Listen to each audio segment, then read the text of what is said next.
그래서 오늘은 지필법부터 붓을 잡는 방법부터 하나하나 다시 확인하면서 배워보도록 하겠습니다. 붓은 손가락 끝자락으로 수지단입니다. 수지단 쪽으로 해서 위에서 두 손가락을 대고 이렇게 두 손가락을 바깥에서 대고 안에서는 엄지손가락을 받아주고 그 다음에 무명지와 새끼손가락은 손톱 조갑제에 대해서 이렇게 해서 이것을 이렇게 받아주는 겁니다. 이렇게 이것이 소위 오지지필법이라고 하는 겁니다. 오지지필법. 이랬을 때 손바닥은 비고 지실이 이제 손가락은 다 이렇게 밀접하게 붙죠. 붙어서 손가락은 붙고 그 다음에 손바닥은 비고 손가락은 붙고 그 다음에 완수입니다. 완은 이렇게 세우란 뜻이에요. 완수 그 다음에 장허 해서 이렇게 세우는 이것이 지필법의 기본입니다. 가장 기본이에요.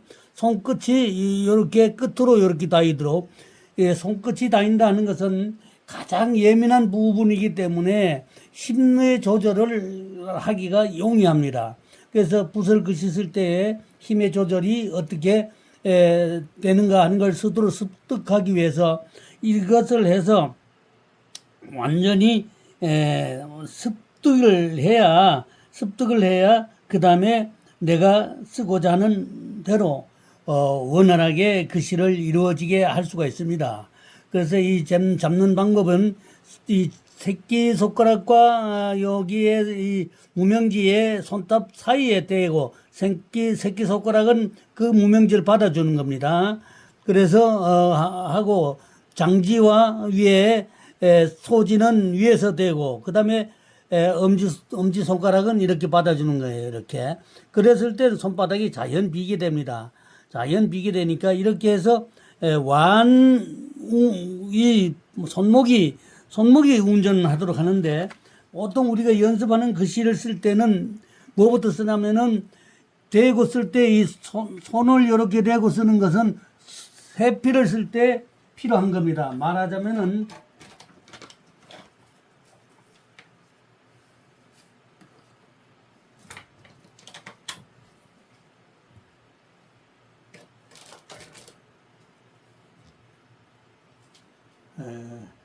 붓이 어디 갔냐. 자, 이와 같이 세필을 쓸 때는 이렇게 대고 쓰는 겁니다. 이렇게 하거나 이렇게 되거나 이것이 치만법이라고 그래요. 치만법. 요 침완입니다. 베개침이에요. 완을 베개에 댄다는 뜻이에요. 그래서 치만법으로 이렇게 해서 이렇게 잡고 쓰는 겁니다. 그랬을 때는 팔이 흔들리지 않는데 다만 요것이 치만법이고 그 다음에 제완법이라고 하는 게 있습니다. 제완법이라고 하는 것은 팔꿈치를 이렇게 대는 겁니다. 팔꿈치를 대고 이렇게 쓰는 게 제완법입니다. 그러면 치만법은 여기 대고 이랬으니까 요 한계가 있죠. 그래서 이건 해설을 쓸 때는 가장 유력하죠. 쓰기가 좋습니다. 다만 좀 큰 글씨를 쓰거나 방위가 넓은 걸 쓸 때는 이것이 이 한계가 있어요. 그 크게 쓸 수 있는 것이 한계가 있기 때문에 치만법은 세필을 쓸 때 특히나 해설을 쓸 때 중요합니다. 그 다음에 제완법이라고 하는 것은 제완법은 팔꿈치를 대고 쓰는 겁니다. 팔꿈치를 대는 것.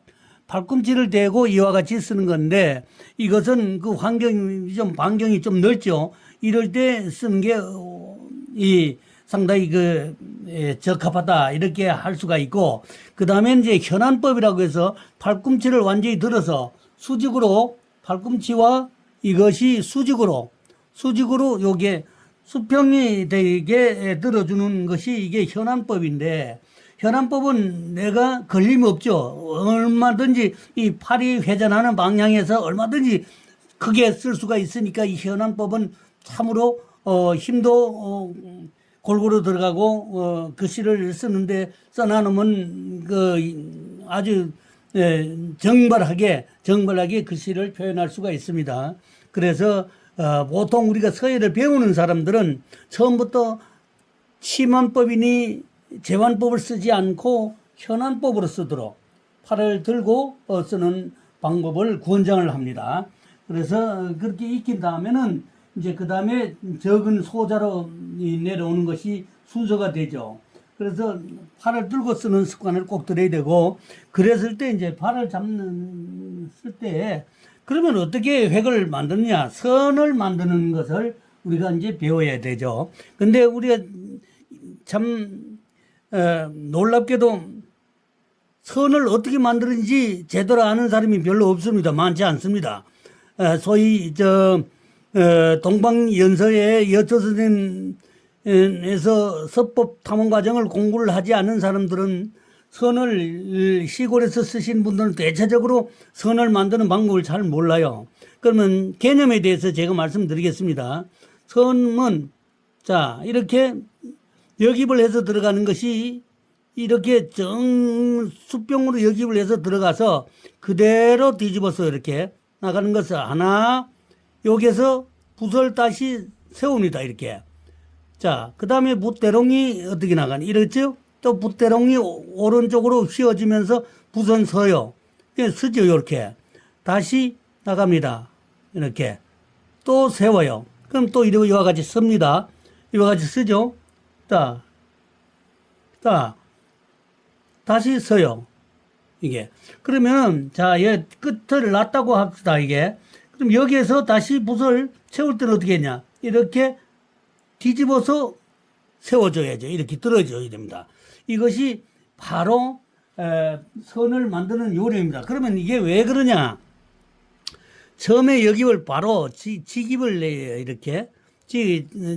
하고, 그 다음 나가서 여기 와서 세우고, 여기와 세우고, 여기와 세우고, 여기와 세웁니다. 이렇게 이거 선을 만드는 과정이 이런 겁니다. 그러면은 왜 이렇게 세우느냐. 자, 이렇게 들어가죠.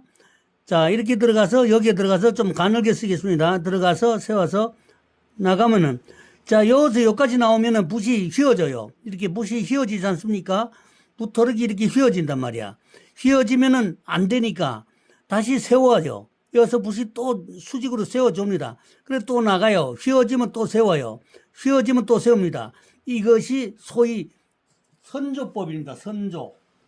선을 만드는 방법이에요. 그게 왜 그러냐. 우리가 쓸 때 대체적으로 사람들이 어떻게 쓰느냐면 자 이렇게 보세요. 이렇게 되면 붓이 이렇게 위쪽으로 끝이 가죠. 그냥 여기서 쭉 한 번에 이렇게 나갑니다. 그래가지고 여기서 이렇게 해봉을 이렇게 해요. 그러면은 여기에 쓰지 않고 나가는 거예요. 쓰지 않고 나간단 말이야. 이렇게 돼서 이렇게 해서 그냥 쭉 나가는 거야. 이렇게. 자, 쓰지 않고 나간다고.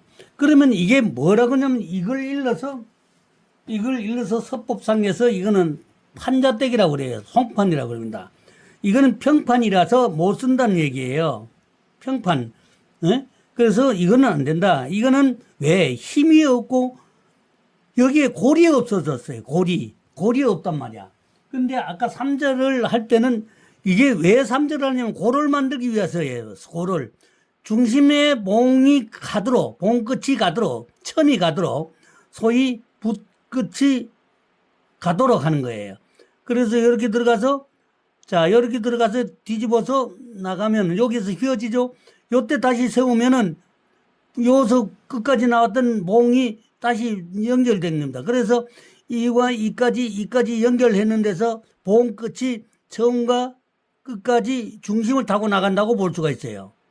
중심을 타고 나가야 돼요. 봉 끝이. 예. 붓끝이 이게 필첨이라고 그러죠. 필첨이.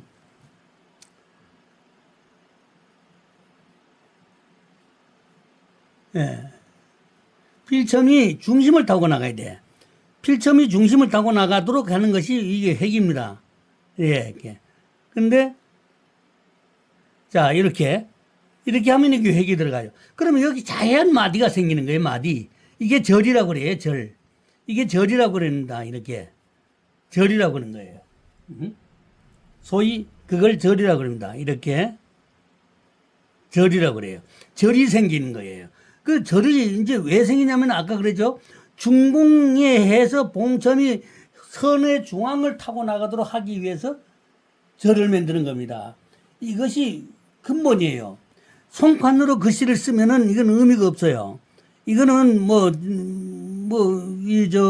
할까, 송바떼기 같은 글씨 쓰는 거니까 이건 서예에서는 이게 아닙니다. 절대로 이렇게 쓰면 안 됩니다. 이렇게 쓰면은. 예, 이렇게 되고, 자, 이렇게 돼서 한 번에 쭉 이렇게 나가서 이렇게 해봉하는 것은 이거는 서예가 아니에요. 서예가 아닙니다. 그래서 선은 쓸 때 잘 보세요. 자, 이렇게 돼서 여기서 나갈 땐 붓이 이렇게, 자, 이렇게 하면은 바로 중으로 들어옵니다. 이렇게. 자, 이렇게 들어왔죠? 여기서 중으로 들어와요. 그래서 나가. 붓이 눕죠? 그럼 또 세워. 또 눕죠? 세워. 그 다음에 끝을 냈으면, 자, 이렇게 해서 해봉을 할 때는 빨리 질회. 빠르게 빠져나오는 겁니다. 뒤로. 앞으로 나갔던 길로 다시 돌아서 빼는 거예요. 그래서 여기에 마디가 생기는 겁니다. 이게 마디는, 이것을 소위 육자라고 그럽니다. 육자라고 그래요. 뭐 코피가 터졌다 소리도 되고 육자라고 하는데 이걸 절이라고 그래요. 그래서 이걸 일러서 3번 하는 것을 삼절법이다. 근데 3절은 꼭 규정된 게 아닙니다. 뭐 길게 쓰면은 4절도 되고 5절도 되겠죠. 왜냐면은 봉을 세우기 위한 방편이니까. 봉을 세우기 위한 방편으로 3절을 한다. 이렇게 보시면 돼요.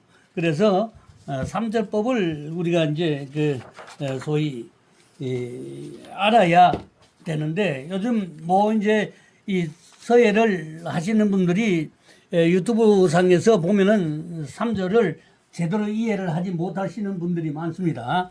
그래서 잘 보세요. 3절은 어떻게 하느냐. 자, 이렇게 해서 여기 와서 붓을 딱 세워요. 이렇게. 자, 이렇게 됐죠? 이렇게 세워요. 그 다음에 붓이 섰습니다. 이렇게. 섰으면 여기서 나가는 거예요. 그런데 또 이러면 휘어졌잖아요. 다시 세웁니다. 나가요. 또 세워요. 나가. 다시 회봉하고 이렇게.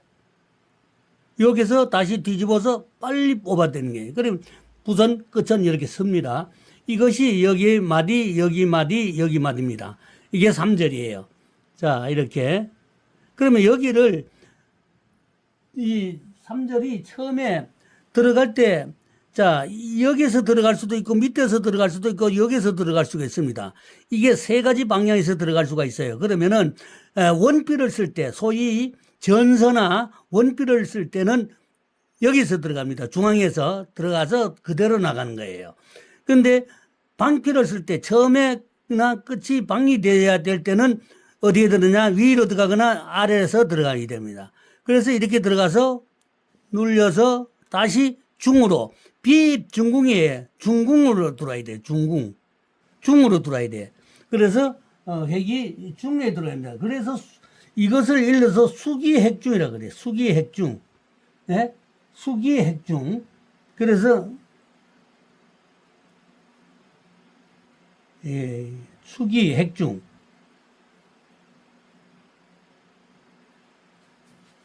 그 다음에 여기에 수기핵중이죠. 글씨가 획의 중앙으로 들어가기 위해서 나가면서도 계속 거두어서 나가야 된다. 그래서 자, 이렇게 들어가서 바로 이게 원필입니다. 이게 전서를 쓰기 위한 거예요. 하나, 둘, 셋. 자, 여기서 그냥 그대로, 여기서 이게 원필은 그냥 그대로 갖다 그냥 뒤집어요. 이거는 전서를 쓰는 것은 전부가 100%가